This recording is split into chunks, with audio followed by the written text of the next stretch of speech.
Frères et sœurs, Dieu a au commencement fait les cieux, le monde des esprits. Et quand Dieu a fait toutes choses, la Bible dit qu'il y avait de l'harmonie et les anges ont acclamé de voir les cieux. Tout était parfait, toute autorité était tirée de Dieu. Jusqu'à ce qu'il y ait scission, rébellion. Ensuite, Dieu fait le monde matériel.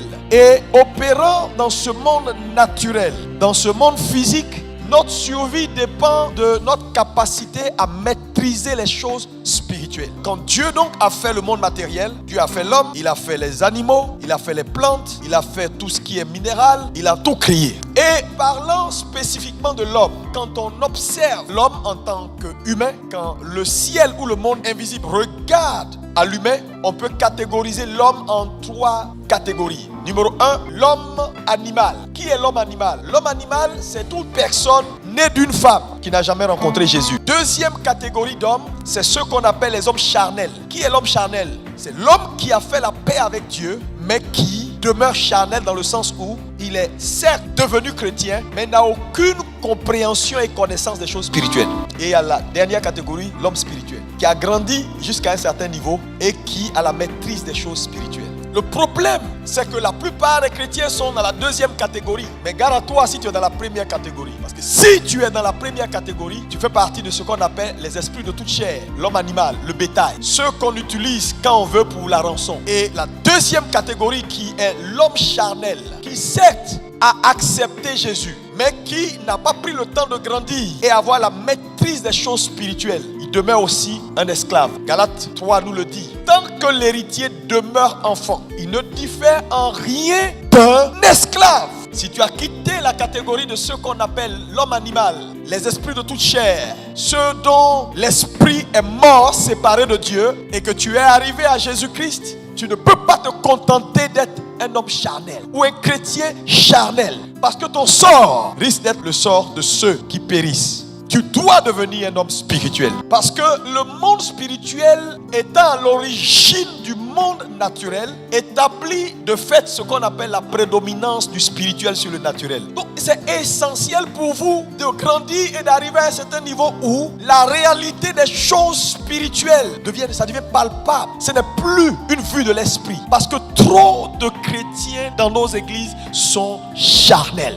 Ils viennent à l'église, mais ils ne savent pas ce que ça veut dire l'esprit de Dieu. Ils n'ont aucun contact avec le monde des esprits. Notre porte d'accès au monde des esprits, c'est Jésus.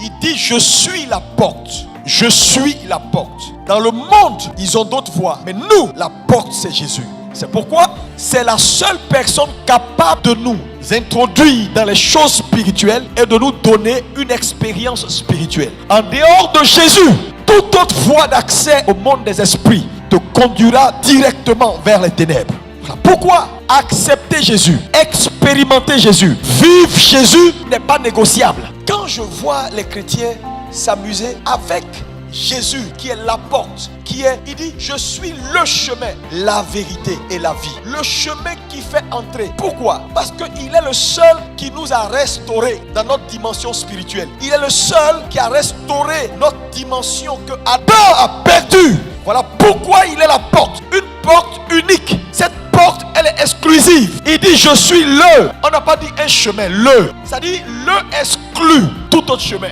Là exclut toute autre vérité.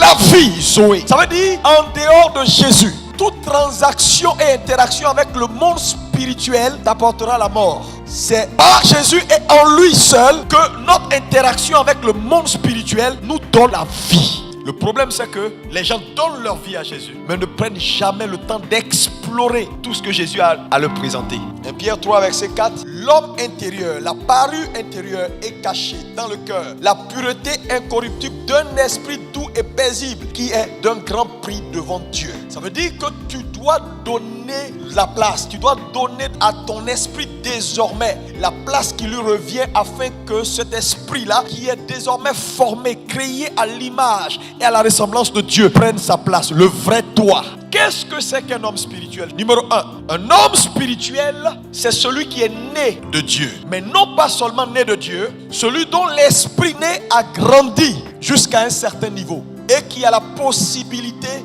de saisir la réalité des choses spirituelles. L'homme spirituel en deux, c'est celui qui a grandi dans son esprit, qui est arrivé à un point où il a la conscience aiguë de la prééminence de l'esprit sur la matière. Ça veut dire que tu es arrivé à un point où tu es conscient, tu es devenu tellement conscient que l'esprit est la matrice de la matière et que l'esprit contrôle la matière. Que tu ne fais rien dans le monde matériel sans appui spirituel. Tu es devenu un homme spirituel. Le problème, c'est que les gens vivent leur vie, mais n'ont pas vraiment conscience de la prédominance de l'esprit sur la matière. Ils n'ont pas vraiment conscience de ce que l'esprit est la matrice de tout ce qui est matériel. Et donc, influencer le matériel, c'est être conscient ou avec conscience de l'esprit. Ils vivent leur vie. Ils se lèvent matin, ils marchent. Quand quelque chose ne marche pas, ils cherchent la solution. Mais ils ne savent pas qu'on ne peut pas trouver la solution à quelque chose sans aller à son origine. Tu n'es pas encore un homme spirituel, tu es encore un épios. Même si tu pries Jésus, tu arrives à un point où ta conscience ne peut plus se départir de l'invisible.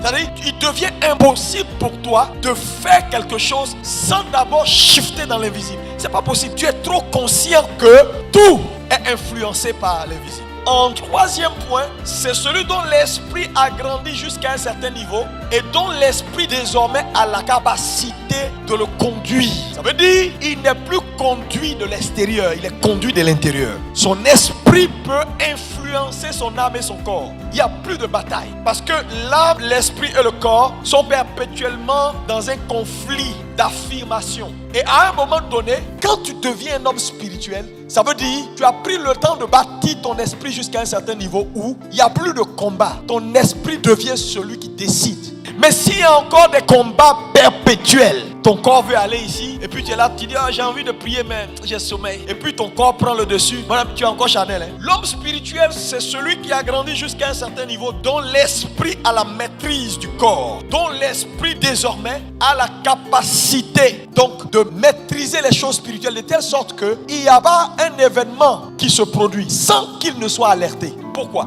Tu as grandi jusqu'à un certain niveau où même Dieu ne peut plus rien te cacher. Tu dois devenir un homme spirituel, sinon tu seras une victime. Ce monde dans lequel nous sommes ne va pas bien. Si vous ne grandissez pas, vous allez finir victime. Parce que vous allez faire face à des gens qui ne seront pas sincères. Vous allez faire face à des gens qui vont souper avec vous et sur le point de vous tuer après le souper. Frère, Jésus était un homme spirituel. À un moment donné, il pouvait voir dans l'esprit des gens. Il pouvait connaître ce qui était dans leur cœur. À un moment donné, il pouvait dire, quelqu'un va me trahir. Que Dieu illumine les yeux de ton esprit. À un moment donné, que tu puisses voir dans le surnaturel. Sinon, tu vas vivre et tu vas te priver de la grâce que tu as d'interagir avec les choses spirituelles pour influencer le naturel. Jésus est la porte. Toute expérience en dehors de Jésus te conduit droit vers l'enfer. Ma tristesse, c'est cette église qui ne veut pas grandir. Ma tristesse, c'est ces chrétiens qui veulent juste écouter des belles paroles, mais qui ne veulent pas pratiquer la parole. Ma tristesse, c'est cela, les gens qui ne veulent pas changer, qui veulent rester naturels, qui ne veulent pas à un moment donné changer de dimension, commencer à opérer autrement, commencer à voir les choses autrement. Frères et sœurs, Dieu parle, Dieu a la capacité de vous conduire. Et un homme spirituel, il est dans le naturel, mais son esprit, qui est lui, est connecté avec le monde invisible. Et à un moment donné, lorsque tu as conscience du monde spirituel, frère, les lois du monde naturel sont suspendues au profit des lois du monde spirituel. Quand quelque chose ne va pas dans le monde visible, cela ne peut pas t'influencer parce que tu n'es plus soumis aux lois du monde naturel. Tu as shifté dans ta dimension spirituelle. Je déclare sur ta vie, là où les gens tombent malades, la maladie ne sera pas ton partage. Là où les gens sont fauchés, oui, ça ne sera pas ton partage. Là où les gens ne s'en sortent pas, ça ne sera pas ton partage. Là où les gens sont limités, ça ne sera pas son partage. Au nom de Jésus.